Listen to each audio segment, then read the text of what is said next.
Αυτό είναι το λανάρι, το οποίο η αποστολή το είναι να απομακρύνει όλες τις ξένες ύλες, είτε φυλαράκια χώμα, και παράλληλα όμως το δίνουμε την πρώτη μορφή, δηλαδή από βαμβάκι το δίνουμε την πρώτη μορφή, η οποία είναι σε μπαντ, σε φυτίλι. Είναι το αρχικό στάδιο, το οποίο το κάνουμε σε φυτίλι. Από ό,τι βλέπετε η τροφοδοσία γίνεται μέσω αέρος και συνεχεία σε διάφορα τύμπανα καθαρίζεται, απομακρύνονται τα φυλαράκια και ό,τι άλλη ξένη ύλη και έχουμε την τελική μορφή του φυτιλιού.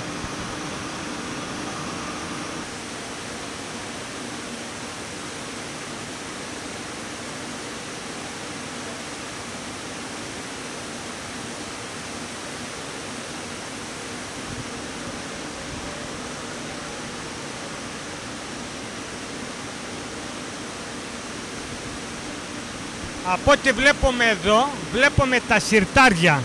Εδώ κάνουμε τον παραλληλισμό των ινών από 6 φυτίλια σε ένα φυτίλι.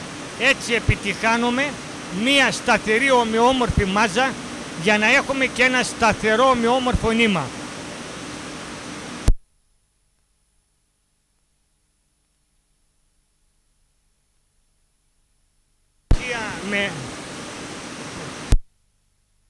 Αυτές είναι οι κτενίστρες.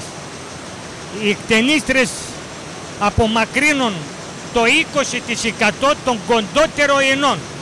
Έτσι, ανάλογα την ποιότητα την οποία θέλουμε, ρυθμίζουμε από 15 έως 20% και απομακρύνουμε από τη συγκεκριμένη μάζα όλες τις κοντόινες. Δηλαδή, εάν υποθέσουμε ότι ένα βαμβάκι, το μέσος τίτλος, το μήκος του βάμβακος είναι 30 χιλιοστά, το 20% δηλαδή έως και 12 χιλιοστά της ίνης τις απομακρύνουμε και με την βοήθεια του αέρος φεύγουν και απομακρύνονται στα σκοπίδια.